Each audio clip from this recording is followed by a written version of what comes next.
Hey YouTube, Do-It-Yourself Junkie 369, and today is day 120 of our RV-10 build. I am still working on the Empennage Attach since my wing kit hasn't shipped yet. I might as well work on something. This video picks up exactly where the other one ends.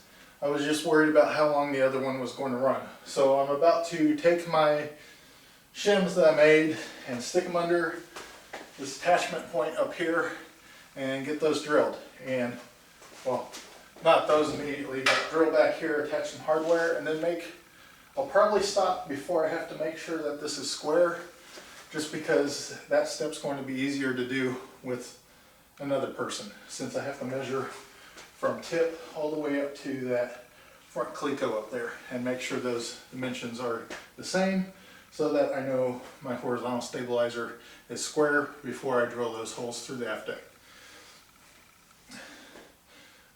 Sounds complicated, but it's really easy. I just prefer to have a second person with me to make that a little bit easier and less likely that I'll make a mistake. Quite honestly, after I get done with the next few steps and I'm waiting on somebody to come help me, it'll probably be tomorrow before I get that done, and I'll probably spend some time cleaning up my garage here, getting ready to organize and clear out space so that when that wing kit does arrive, I can fit the boxes in here. I can go ahead and unpack those and run through and make sure I have everything that's supposed to be in there and start putting stuff away to where it won't get damaged. And to do that, I need to clear out all my spare wood over there. Basically take it, finish projects. I have some end tables I'm making. I have some nightstands that I'm supposed to be making. I have a play platform for my kids' swing set that I'm supposed to attach. So I'll probably spend some time doing that tomorrow. And then maybe in the evening I'll get around to doing this when it's dark outside and I can't do anything out there. Anyway, back to work.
Just a note, I was torquing the bolts holding this bearing in place. Basically, you'll see me torquing stuff I probably already tightened earlier when I built it. I just wanted to make sure that it's torqued properly because I didn't have torque stripe on there. And I went back and added torque stripe. These I just put in there loose, not torqued, while I'm doing the rest of this fit.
While I was messing with the push rod assembly, I managed to screw up my bearing and lock nut here. Basically, when I put the lock nut on, I then tried to twist it back this opposite direction, and I'm not sure if it got cross-threaded or what I've had happen before is something got in between the threads and it's locked up. And then while I was trying to get it loose, I screwed up the bearing portion so it's not rotating freely. So that's junk. I need to order a new one. So that step that I'm working on, which is page 6, step 4, it's probably on hold until after the holidays. So it's no big deal. I'd rather get a new bearing and lock nut and have it functioning correctly, freely rotating, the bearing freely rotating, than to use that and have the bolt rotating inside the bearing, which is really bad. On another note, I haven't torqued these connecting bolts yet, and what I was waiting on is what I call a dog bone. In reality, it's called a torque adapter. A lot of people call them dog bones because they're kind of dog bone shaped. I couldn't find any in 1/4" drive that matches my torque wrench, so you will need a 1/4" to 3/8 adapter, and then you just attach it to your torque wrench. Now ideally you want this 90 degrees to your torque wrench when you're torquing. So that's a little bit past there. So just like that. If you have it in that position, you can use your torque wrench as normal. If you have it at any other angle, you're going to have to do some math. And I don't know that off the top of my head. I'd have to look it up. Google's your best friend here. It might be in the aircraft maintenance manual, but it's just easier to do this. Fit it in the slot and work with that little room that you have. So you want to be really close to what your torque is, so you don't have to do a whole bunch of tightening, because you have to turn, remove, reposition, and turn, just like a boxed in wrench. I honestly don't feel like messing with that torque wrench right now. I just wanted to show you what it is. That way when I do it later, I don't have to explain it again, although I might, just to be thorough. So I'm actually going to go ahead and skip to mounting the rudder, and actually it'll probably be mostly covered in the next video because I'm almost out of time.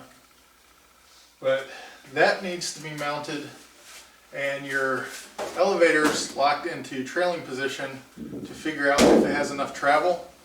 So I'm going to do that first, then go back to the push rod assembly. And then lastly, torque those bolts and nuts. And that way when I take my elevator off, I'll just leave the, or when I take my horizontal stabilizer off, I'll just leave the elevators connected. But for the rudder, I'm going to have to take that off the vertical stabilizer because it's going to be blocking the bolts that you need for disassembly, taking the vertical stabilizer off.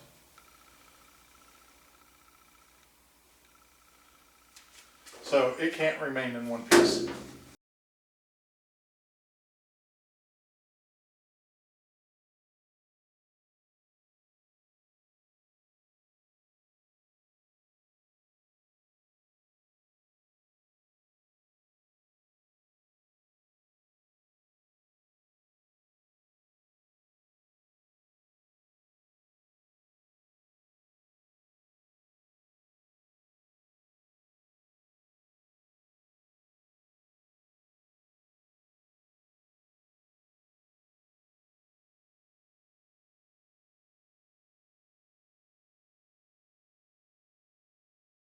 I'm not having the best of luck with these rod end bearings. This one looks like it's going to need the threads dressed up on it. I had trouble getting the nut on it, and now I can't get it threaded, and it seems to be that the first couple threads are messed up a little bit and it needs a dye run over it.